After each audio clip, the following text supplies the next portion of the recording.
ದೇಶದ ಭವಿಷ್ಯ ಏನಾಗುತ್ತೆ? ದೇಶ ಹಿಂಗೆ ಹೋಗ್ತದೆ, ಹೋಗ್ತಾ ಇದ್ದರೆ ಹಿಂಗೆ ಹೋಗ್ತದೆ. ಸದ್ಯಕ್ಕೇನು ತೊಂದರೆ ಇಲ್ಲ.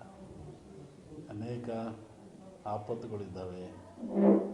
ಅದೇ ಬಂದೇ ಹೇಳಿದ ಭೂಕಂಪಗಳಾಗ್ತವೆ. ಮೊನ್ನೆ ಫಾರಿನ್ನ ಕಡೆ ಮಳೆ ಜಾಸ್ತಿ ಆಗ್ತದೆ. ಇನ್ನೂ ಉತ್ತರದಲ್ಲಿ ಮಳೆ ಅಂತ ಹೇಳಿದ್ರೆ ಹಾಗಾಗ್ತದೆ. ದೊಡ್ಡ ದೊಡ್ಡ ನಗರಗಳಿಗೆ ಆಪತ್ತಿದೆ, ತೊಂದರೆಗಳಿದ್ದಾವೆ, ಭೂಕಂಪಗಳಾಗಂಥದ್ದು, ಹಾಹಾಕಾರಗಳಾಗ್ತದೆ, ರಾಜಕೀಯದ ಅಸ್ಥಿರತೆ ಉಂಟಾಗ್ತದೆ. ಅವಾಗಿರೋದೇ ಪ್ರಾಕೃತಿಕವಾಗಿ ದೋಷಗಳಿರ್ತದೆ. ರಾಜಕೀಯ ಅಸ್ಥಿರತೆ ಅಂದರೆ ಅದನ್ನು ಸ್ವಲ್ಪ ಬಿಡಿಸಿ ಹೇಳಿದ್ರೆ ಹೆಂಗಿರುತ್ತೆ? ನೀವೇ ನೋಡುವಂತೆ ನಿಮಗೆ ಗೊತ್ತಾಗುತ್ತೆ. ಯಾವ ರೀತಿ ರಾಷ್ಟ್ರ ರಾಜಕೀಯದಲ್ಲಿ ಅಸ್ಥಿರತೆ ಉಂಟಾಗ್ತದೆ? ಎರಡರಲ್ಲೂ ಇದೆ. ರಾಷ್ಟ್ರ ರಾಜ್ಯ ಎರಡರಲ್ಲೂ ಅಸ್ಥಿರತೆ ಕಾಣುತ್ತೆ. ಎಲ್ಲ ಕಡೆ ಈ ಧರ್ಮದ ವಿಚಾರ ಸಾಕಷ್ಟು ಚರ್ಚೆಗೆ ಆಗ್ತಿದೆ. ಆದರೆ ಸನಾತನ ಧರ್ಮದ ವಿಚಾರವಾಗಿ ಚರ್ಚೆ ಆಗ್ತದೆ. ಅವರವ್ರ ಧರ್ಮ ಅವ್ರಿಗೆ ದೊಡ್ಡದು. ಇದು ಭಾರತದಲ್ಲಿ ಸೆಕ್ಯುಲರಿಸಮ್, ಜಾತ್ಯತೀತವಾದ ಇದೆ. ಮತ್ತು ಅವರ ಧರ್ಮಕ್ಕೆ ನೋವಾದಾಗ ಅವರು ವ್ಯಕ್ತಪಡಿಸೋದು ಸಹಜ, ಅದು ತಪ್ಪೇನಲ್ಲ. ಅದರ ಬಗ್ಗೆ ನಾವು ಯಾವುದೇ ಪರ ವಿರೋಧ ಹೇಳುವಂಥದ್ದು ವಿಚಾರನ. ಒಂದು ಸಲವನ್ನು ಎಲ್ಲ ದೇಶಕ್ಕೂ, ಎಲ್ಲ ಮನೆತನಕ್ಕೂ, ಎಲ್ಲ ಜನಕ್ಕೂ ತನ್ನದೇ ಆದ ಧರ್ಮ, ನೀತಿ, ಪರಂಪರೆ ರೂಢಿ ಇರ್ತಾರೆ. ಅದಕ್ಕೆ ನೋವಾದಾಗ ಎಲ್ಲರಿಗೂ ನೋವಾಗ್ತದೆ. ಹಾಗೆ ರಾಷ್ಟ್ರಕ್ಕೂ ಒಂದು ಧರ್ಮ, ನೀತಿ ಇದೆ ಮತ್ತು ಎಲ್ಲ ಜನಾಂಗಕ್ಕೂ ಇದ್ದಾವೆ. ಅದನ್ನು ನಾವು ತಿರಸ್ಕರಿಸಬಾರ್ದು, ಹೆಚ್ಚಿನ ಪ್ರೋತ್ಸಾಹನೂ ಕೊಡಬಾರ್ದು. ಅದು ಹೆಂಗುದೇ ನಡ್ಕೊಂಡು ಹೋಗ್ತಾ ಇರ್ತಾರೆ.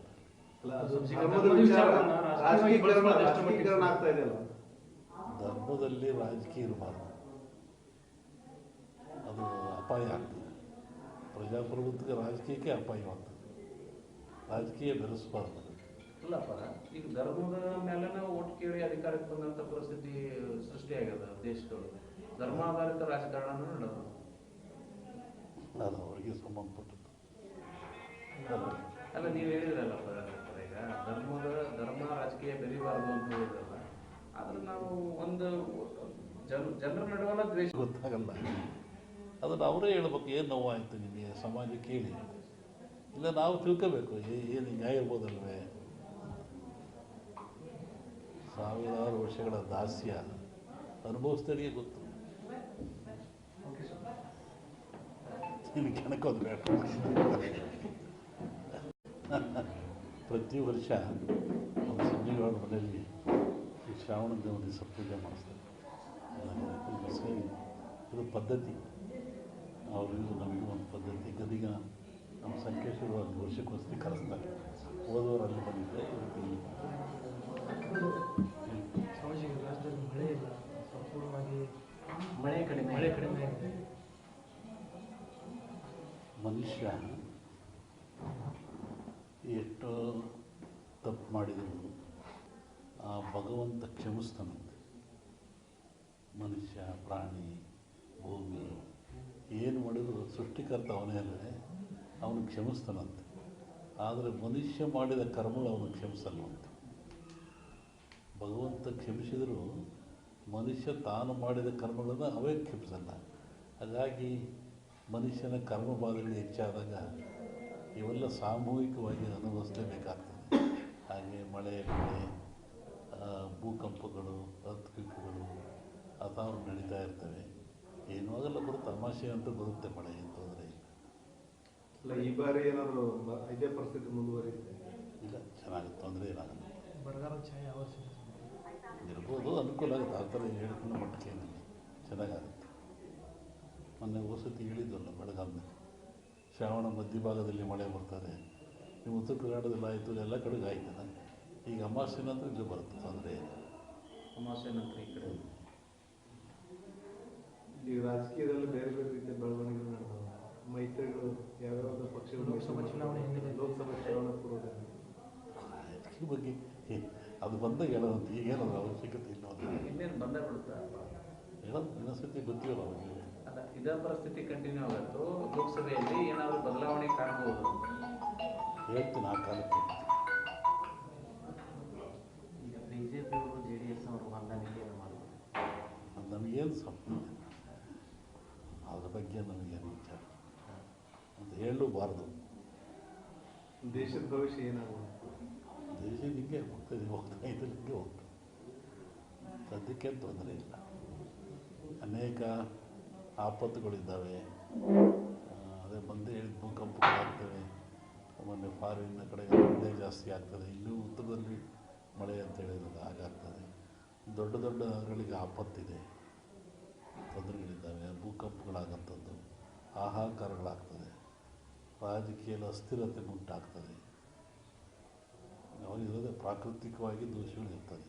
ರಾಜಕೀಯ ಅಸ್ಥಿರತೆ ಅಂದ್ರೆ ಅದನ್ನು ಸ್ವಲ್ಪ ಬಿಡಿಸಿ ಹೇಳಿದ್ರೆ ಹೆಂಗಿರುತ್ತೆ?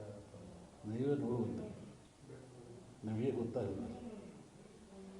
ಯಾವ ರೀತಿ ರಾಷ್ಟ್ರ ರಾಜಕೀಯದಲ್ಲಿ ಅಸ್ಥಿರತೆ ಉಂಟಾಗ್ತದೆ? ಎರಡರಲ್ಲೂ ಇದೆ. ರಾಷ್ಟ್ರ ರಾಜ್ಯ ಎರಡರಲ್ಲೂ ಅಸ್ಥಿರತೆ ಕಾಣುತ್ತೆ. ಎಲ್ಲ ಕಡೆ ಈ ಧರ್ಮದ ವಿಚಾರ ಸಾಕಷ್ಟು ಚರ್ಚೆಗೆ ಆಗ್ತಿದೆ. ಆದರೆ ಸನಾತನ ಧರ್ಮ ವಿಚಾರವಾಗಿ ಚರ್ಚೆ ಆಗ್ತದೆ. ಅವರವ್ರ ಧರ್ಮ ಅವ್ರಿಗೆ ದೊಡ್ಡದು. ಇದು ಭಾರತದಲ್ಲಿ ಸೆಕ್ಯುಲರಿಸಮ್, ಜಾತ್ಯತೀತವಾದ ಇದೆ. ಮತ್ತು ಅವರ ಧರ್ಮಕ್ಕೆ ನೋವಾದಾಗ ಅವರು ವ್ಯಕ್ತಪಡಿಸೋದು ಸಹಜ, ಅದು ತಪ್ಪೇನಲ್ಲ. ಅದರ ಬಗ್ಗೆ ನಾವು ಯಾವುದೇ ಪರ ವಿರೋಧ ಹೇಳುವಂಥದ್ದು ವಿಚಾರ ಅಲ್ಲ.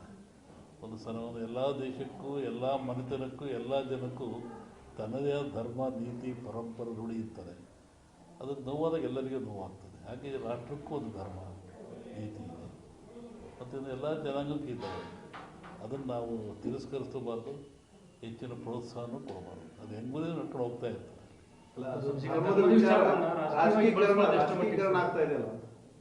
ಧರ್ಮದಲ್ಲಿ ರಾಜಕೀಯ ಇರಬಾರ್ದು, ಅದು ಅಪಾಯ ಆಗ್ತದೆ. ಪ್ರಜಾಪ್ರಭುತ್ವಕ್ಕೆ ರಾಜಕೀಯಕ್ಕೆ ಅಪಾಯವಾಗ್ತದೆ. ರಾಜಕೀಯ ಬೆರೆಸಬಾರ್ದು. ಇಲ್ಲಪ್ಪ, ಈಗ ಧರ್ಮದ ಮೇಲೆ ಓಟ್ ಕೇಳಿ ಅಧಿಕಾರಕ್ಕೆ ಬಂದಂಥ ಪರಿಸ್ಥಿತಿ ಸೃಷ್ಟಿಯಾಗ್ಯದ ದೇಶದೊಳಗೆ. ಧರ್ಮಾಧಾರಿತ ರಾಜಕಾರಣ ನಡೆದು ಅದು ಅವರಿಗೆ ಸಂಬಂಧಪಟ್ಟದ್ದು. ಅಲ್ಲ, ನೀವು ಹೇಳಿದ್ರಲ್ಲಪ್ಪ ಈಗ ಧರ್ಮ ರಾಜಕೀಯ ಬೆರಿಬಾರ್ದು ಅಂತ ಹೇಳಿದ್ರಲ್ಲ. ಆದ್ರೆ ನಾವು ಒಂದು ಜನರ ನಡುವಲ್ಲ ದ್ವೇಷ ಬಿತ್ತಿ ಓಟು ಬೆಳ್ಕೊಳ್ಳುವಂಥ ಪರಿಸ್ಥಿತಿ ನಿರ್ಮಾಣ ಆಗ್ಯದ. ನೀರಿನಲ್ಲಿ ದೋಣಿ ಇರಬೇಕು, ದೋಣಿಲಿ ನೀರು ಇರಬೇಕು. ದೋಣಿ ಒಳಗೆ ನೀರಿದ್ರೆ ಏನಾಗ್ತದೆ? ಹುಡುಕ್ತಾನೆ. ನೀರಿನ ಮೇಲೆ ದೋಣಿದ್ರೆ ಹೋಗ್ತಾನೆ, ಒಂದಿನ ಲೈವ್ ಆಗ್ತದೆ. ದೋಣಿ ಮೇಲೆ ನೀರು ಬರುವಂಥ ಪರಿಸ್ಥಿತಿ ನಿರ್ಮಾಣ ಆಗುತ್ತೆ. ಈ ಮನುಷ್ಯರೆಲ್ಲ ಜಾಣರಾದಂಗ, ವಿದ್ಯೆ ಬಂದಂಗ ಈ ಜಾತಿ ವ್ಯವಸ್ಥೆ ಎಲ್ಲ ಕಡಿಮೆ ಆಗಬೇಕಾಗಿದೆ. ಅದ್ರ ಬದಲಾಗಿ ಈ ರಾಜಕೀಯದವರೇ ಜಾತಿ ಧರ್ಮನ ಬಿತ್ತಕತ್ತಾರೆ ಜನರು. ಪೂರ್ಣವಾದ ಜ್ಞಾನ ಯಾವ ಮನುಷ್ಯನಿಗಿರಲ್ಲ, ಅವಾಗ ಇವೆಲ್ಲ ಬರೋದು ಸಹಜ. ಸಂಪೂರ್ಣವಾದ ಜ್ಞಾನ ಗಳಿಸಿದರೆ ಯಾವುದಕ್ಕೂ ಅವಕಾಶ ಇರಲ್ಲ. ಅರಿವು ಹೇಳ್ತೀವಲ್ಲ, ನಾವು ತಿಳಿದದೇ ಎಷ್ಟು ಅಂದಾಗ ಇವೆಲ್ಲ ಬರ್ತವೆ.